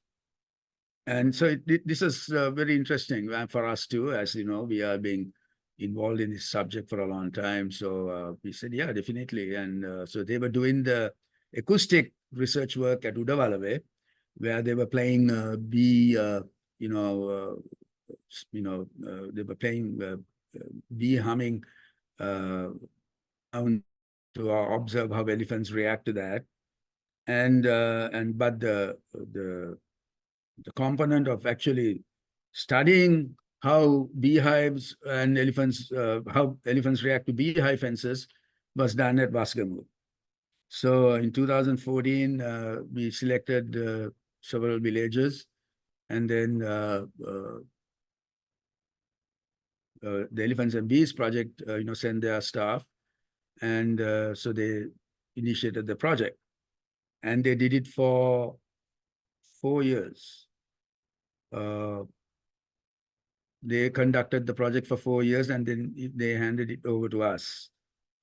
So when we took it over and we went and assessed the impacts of this project by talking to the farmers who were participating in it, what they had to say was, of course, there were a few who thought it worked, but the majority of the farmers said that it doesn't work. I mean, the facts were that elephants would just walk through these fences, and then what we realized was that the Asian honeybee, Apis cerana indica, I think, it does not have the qualities that is essential to act as a deterrent. So the African honeybee is more like other Apis dorsata, which we call the bambara, like the species that hives in Sigiriya, that species. Now, they would make an ideal candidate for this project, but unfortunately, you can't get dorsatas to nest in boxes. They're always looking for cliff, rocky, areas like Sigiriya and, areas like, locations like that to build their nest or hives. So the Asian honeybee, the species that we used, was not aggressive enough. And this you can easily see. You can approach a honeybee hive, and most of the time they would not even, if you remain calm and don't make sudden moves and you are there, you don't even need any kind of protective gear to work around the Asian honeybee hive. And so that was the issue. And then they didn't have a swarming behavior, which is very essential. So where if the bees sense a threat, they swarm. So that's what really is terrifying, to see a whole swarm of bees descending on you, and which has happened to me once, which is another story for another time. But it's terrifying, when a swarm of bees, I mean, these are dorsatas that swarmed, but when that happens, and the humming is amazing. The sound, how these small animals in this swarm can generate that kind of sound, and a terrifying sound at that. So unfortunately, the honeybee does not have that, and that's one. And then that's another factor. And lastly, they would not become active in the night. So even when their hive is threatened, these bees would not, swarm and come out and, try to attack or, stop whatever was threatening their hive. So this is what we found. Now, I know there are certain people in other Asian countries, in India, and even in Sri Lanka, I think, claiming that this works. So if it does, then, we would really like to know how it worked. We are waiting to find more information from them. Because if it does work, it's great. It's another tool, to use a holistic way of addressing human-elephant conflict. And that's what we need. So, but our experience, the pilot we did with Elephants and Bees project did not bring in the results that we were expecting. Yeah, thank you, Ravi. So there's another interesting question. This is regarding the other measures that farmers commonly use in Sri Lanka, especially around Vaskamu, I guess. Like we have seen farmers using tree huts and garden, and what are the other measures that farmers commonly use? What are the other measures that are available for them? I mean, when you talk about measures, you have to be very careful there because farmers use non-lethal measures and there are lethal measures. Exactly, So, both. so that's a very dicey sort of a situation there. I mean, non-lethal measures generally fall into the category of guarding. They would have tree huts. Many of these farms, farmers. Uh, Either way, I mean, I remember way back in the 90s when in the Putsala village and all the villagers, even in their homes, farmers would have a tree hut. So in the evening, before the males in the village went out to guard their crops, the fields which are a little bit further away from their homes, the other people in the household, like the wife and the children, would live in the tree hut in their home garden. They would get up on that tree because they lived in mud huts and there was no security there. If an elephant comes, it'll break the hut and kill them too. And on many occasions, I have come across families where elephants had come in the night and have broken into their homes. And as a result, the children had suffered serious injury, from the bricks and pieces of walls falling on them, roof. So these people, so that's the way one of the measures, right? So the males would go out to protect and guard their crops, and then the other family members would go up onto the tree hut in their home garden and spend the night there. Then, so the farmers that go out into the fields, they have tree huts. So they would, spend the night up on those tree huts, and with them they would carry a flashlight and a lantern and some essentials to brew some tea, and then anything that they can make a loud noise with.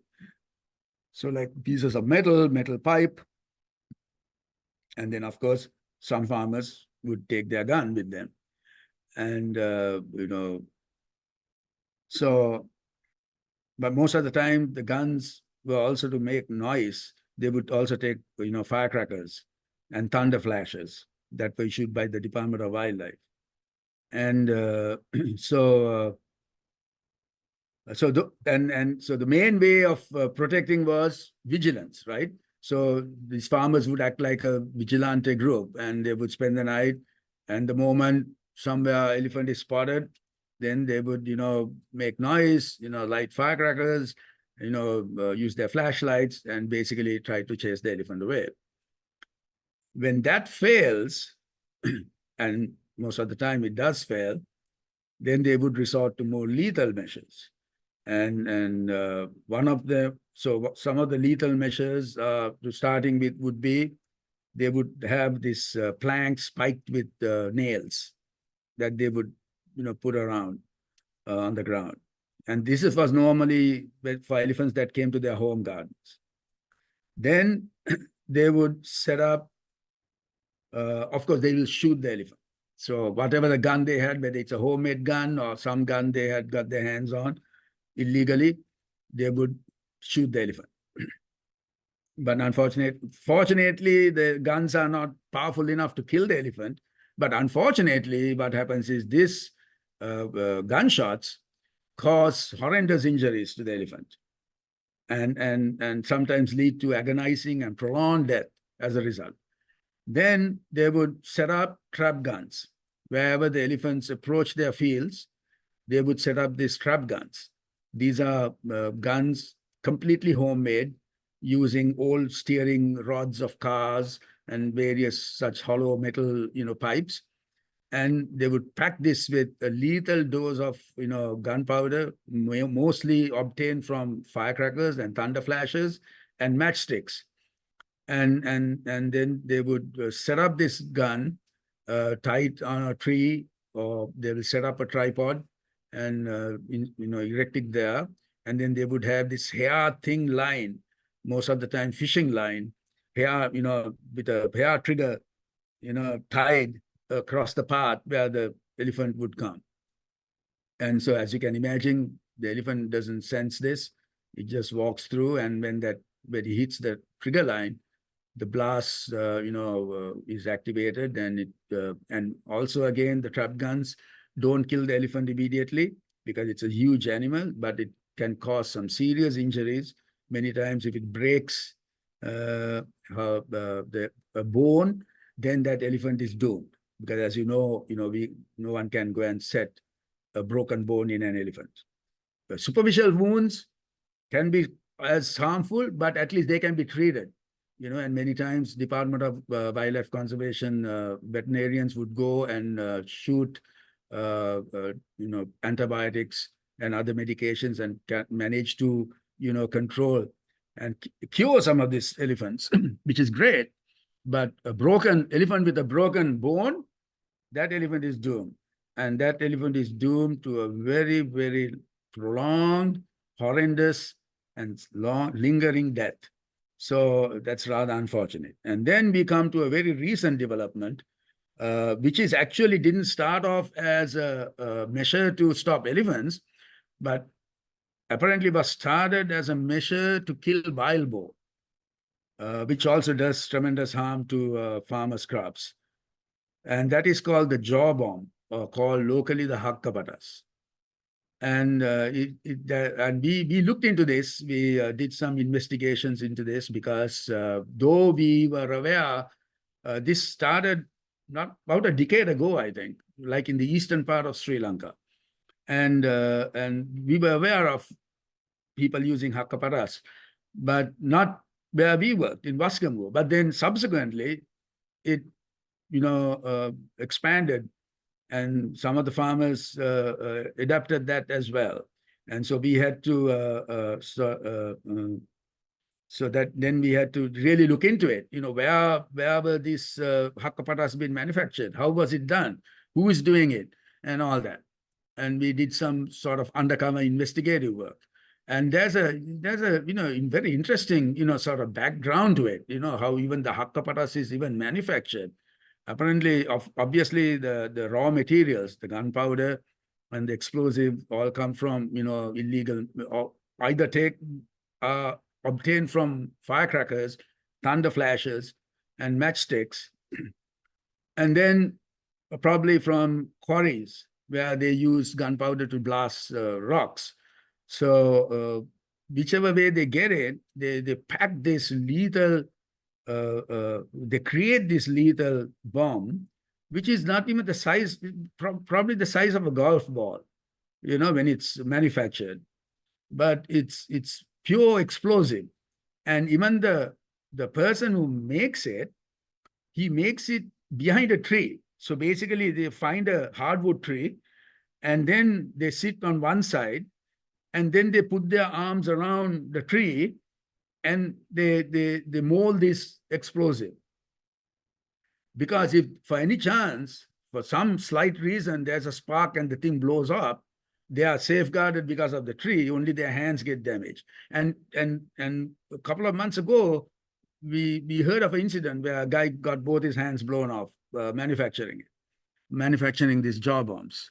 So coming back to the purpose of the jaw bomb, initially was not really elephants. It was to get wild boar. And so what they do is, once the explosive, when they're molding the explosive into the bomb, what they do is they also include powder, dry fish powder, to create that aromatic, appetizing smell, so that it looks like a food item to an animal. So they also mix into the compounds all this aromatic food residues, like dry fish powder, maybe even sugar cane, honey, whatever, right? and then they wrap it up, and either they hide it inside a fruit, or like say like a pumpkin or a cucumber on the ground, and they place it there, and now the trap is set basically.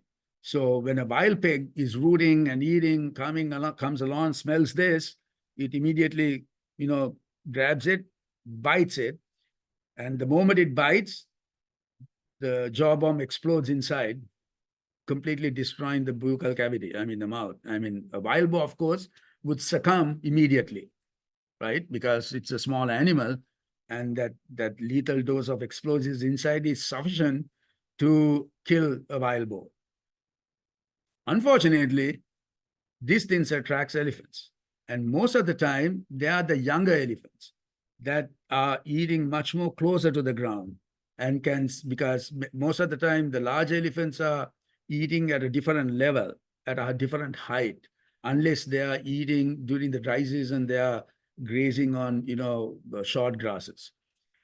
But when they come into a field, they are eating rice, or they are eating a little bit higher than what a juvenile elephant would be grazing or feeding at. And then the elephant is a much larger animal than a wild boar.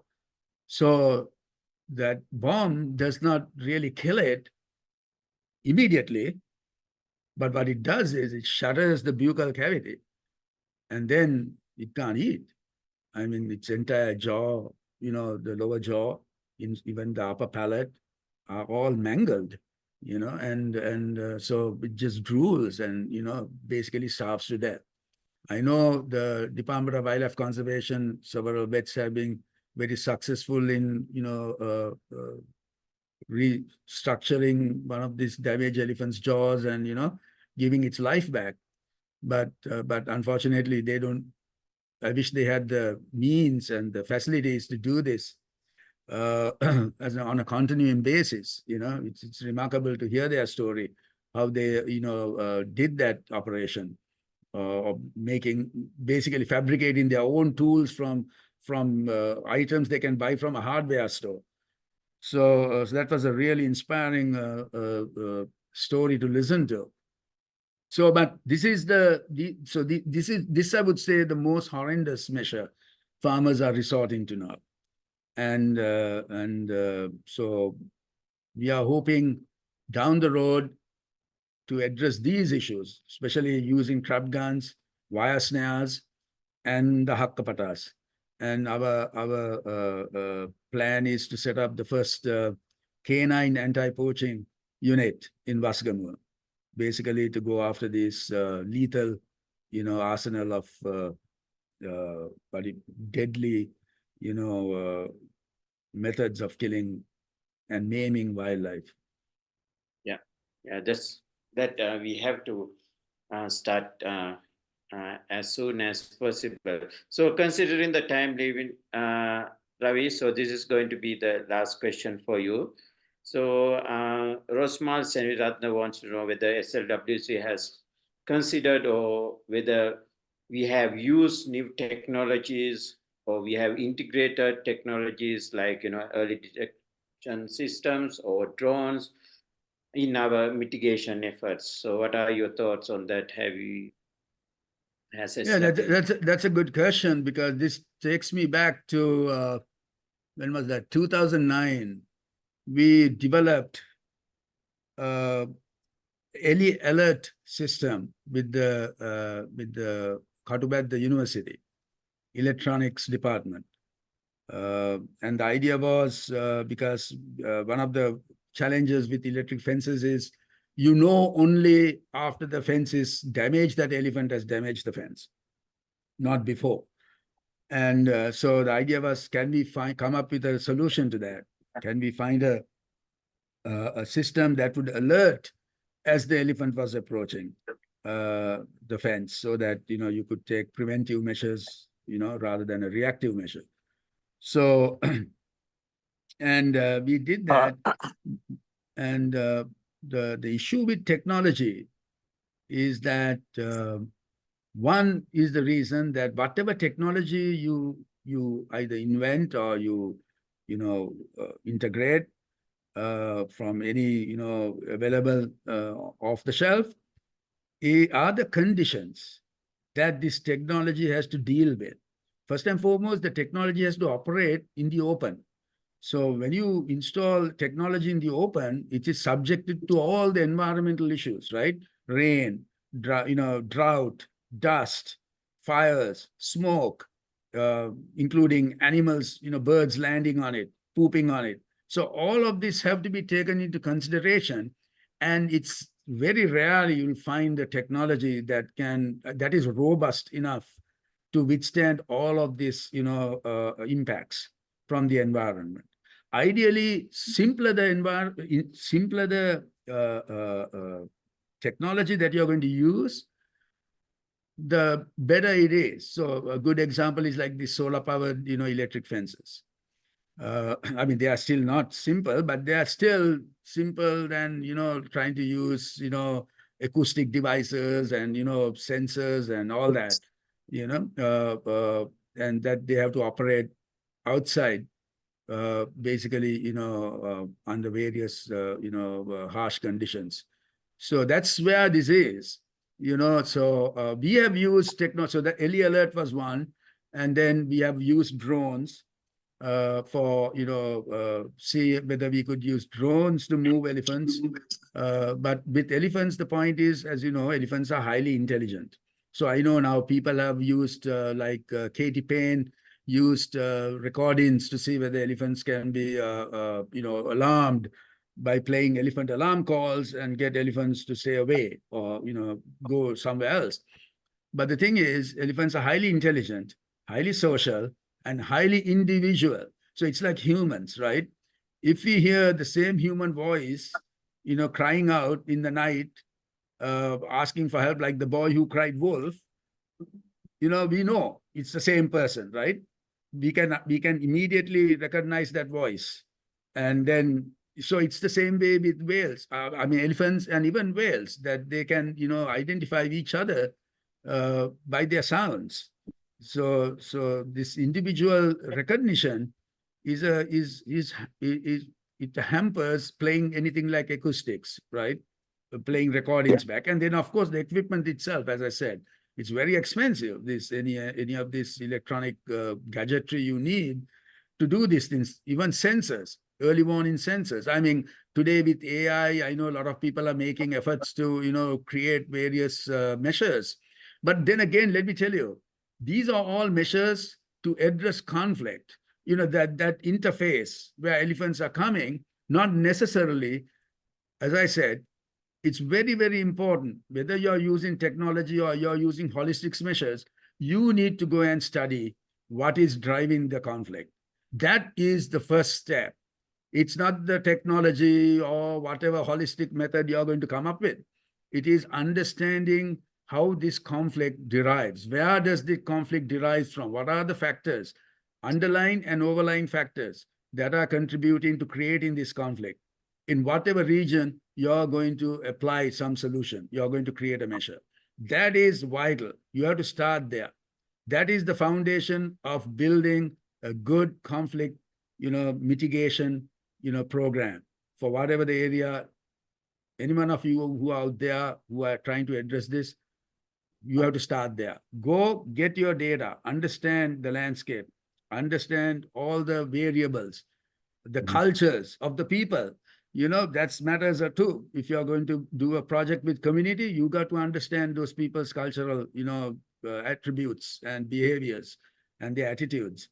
So it's not simple.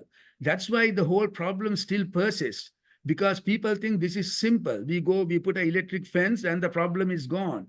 No, it's not going to go away like that. And that's why now today, from when I started, annually we were losing 150 elephants. Now we are losing over 400 elephants. So how come? So somewhere someone has to get smart enough to understand the way we are being addressing this issue is not working. We have to, think of different alternative measures. And that starts by understanding the conflicts. you have to come up with conflict-specific mitigation measures, and that can be successful only if you do your research first. Hello, Ravi. Yes.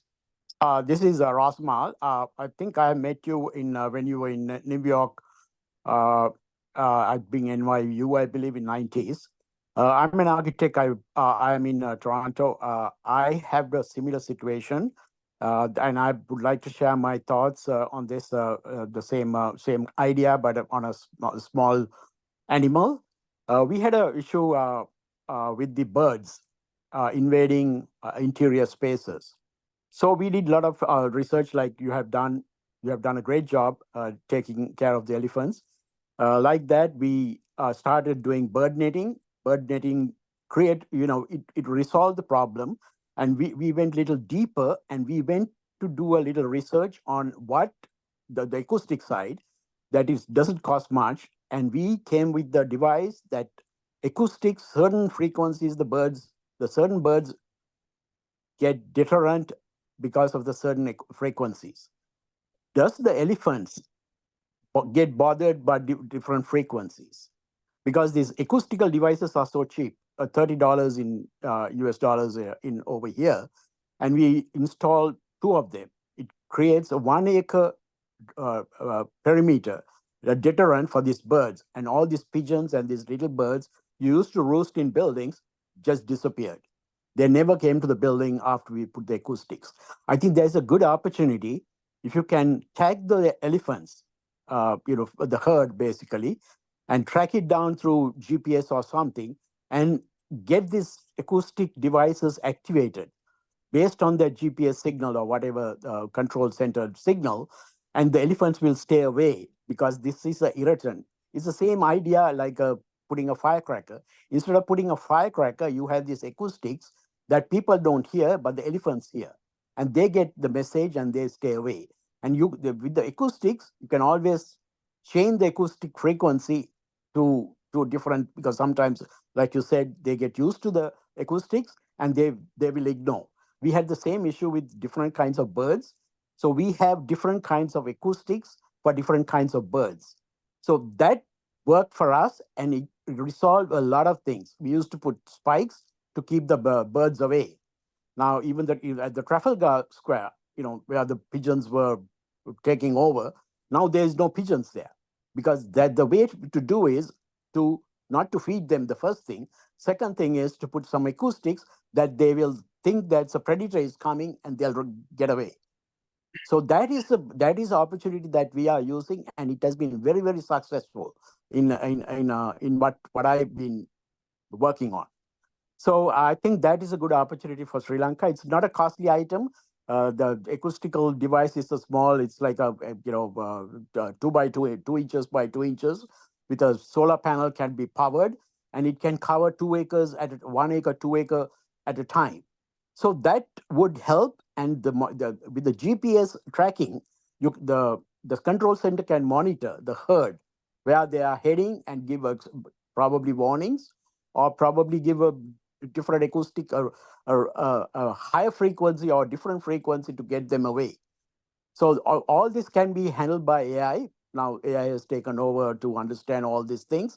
I think that's a good opportunity, and I would like to share this thought with you. No, thank you, Rosmal. I mean, it was interesting to listen to your experience with the birds.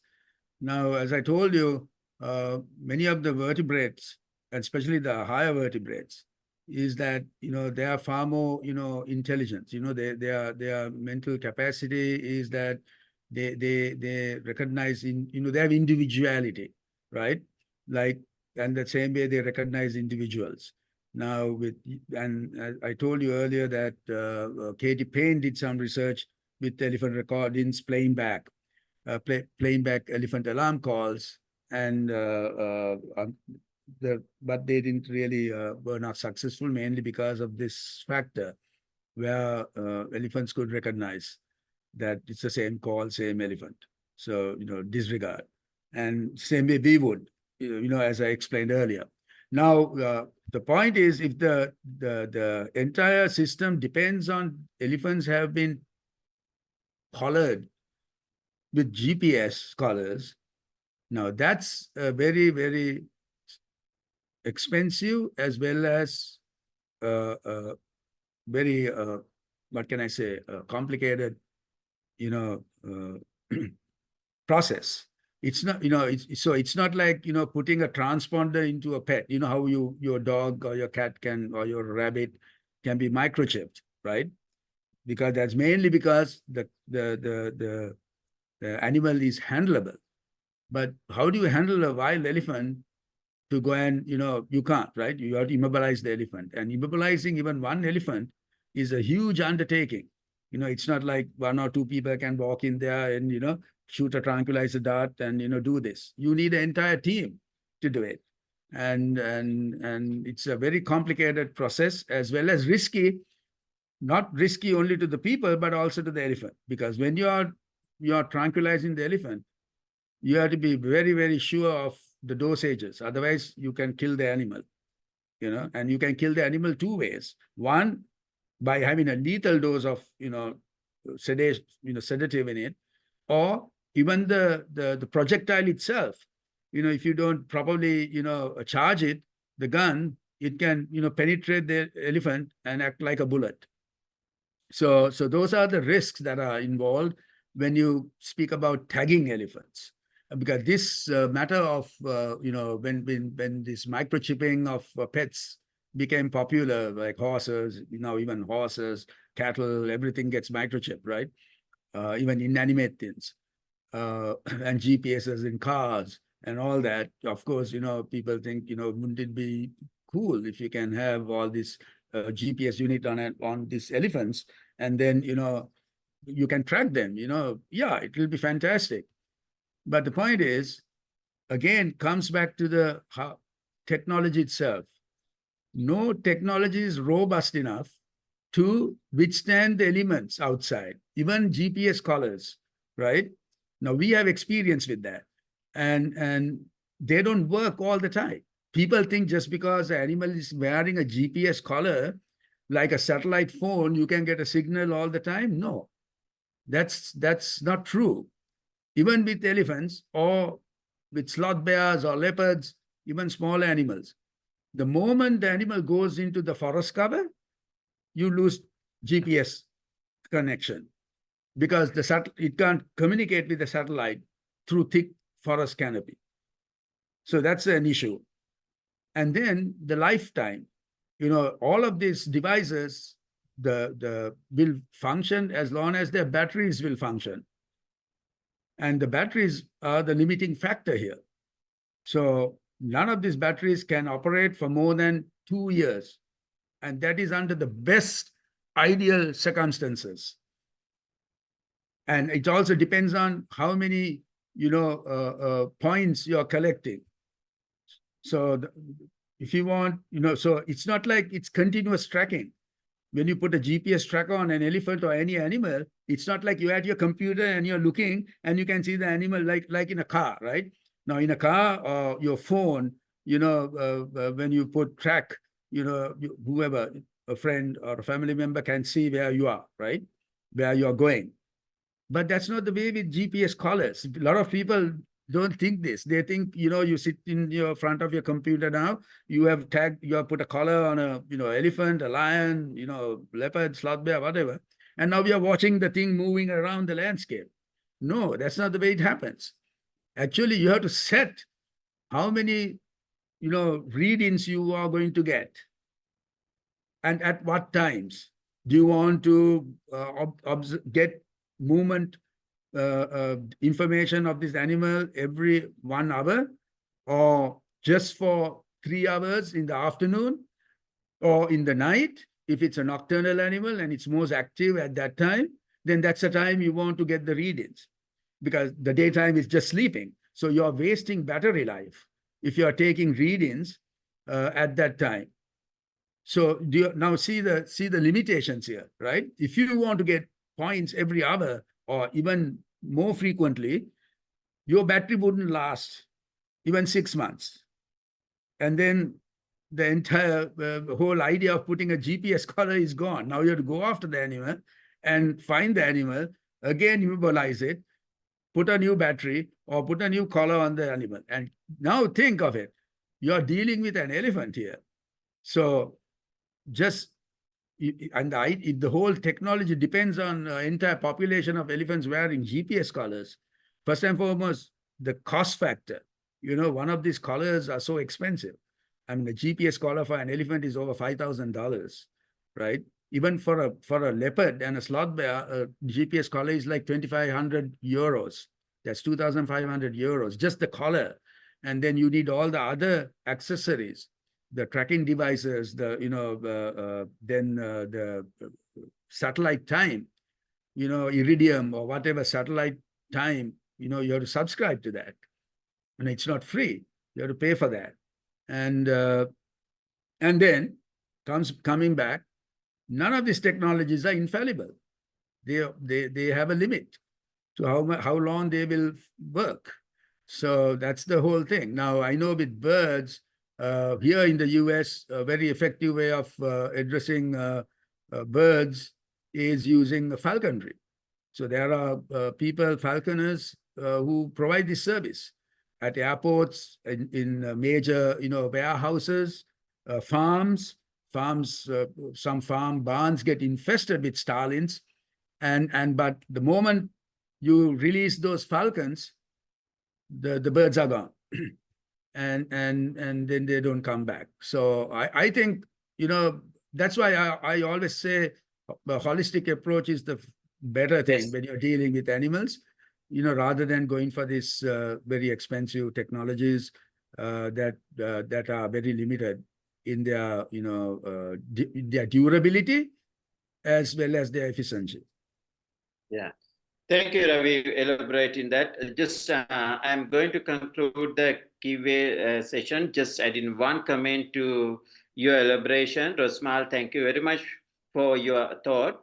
And when it comes to using acoustic for elephant deterrent, one thing you have to remember is elephants use low frequency sounds than high frequency sounds. So we don't know much about the qualities of the low frequencies that elephants use. So we have to do a lot of studies on that regard. So thank you very much, Ravi, for answering all these questions. So it has been a very informative, very interesting session. Thank you again. And Kavya, it's all over to you to conclude the session, I think. Thank you very much for everyone asking the questions and engaging with this very interesting session. Thank you. Okay, thank you, Chandima, and thank you, Sanali, Kavya, Naveen, and Surendra for putting this together and for your participation. And thank you, everyone, for taking the time to join in. I truly appreciate your participation. And I hope everyone at least glean something from this talk today, and would be helpful to for people, especially working in this issue, not just elephants, but with any other animal out there. Thank you so much, Ravi, Chandima, and Sanali. I think all of us learned a lot today, especially about all the difficulties as well that you face in these kinds of fields, and the amount of thought and work that goes into it. It's very inspiring to hear, especially with some of the things that have worked out. It gives hope, even though there are a lot more things to work on. So thank you very much, everyone, for joining us today. Yeah, thank you. Okay, thank you, everyone. Have a nice day. Bye-bye.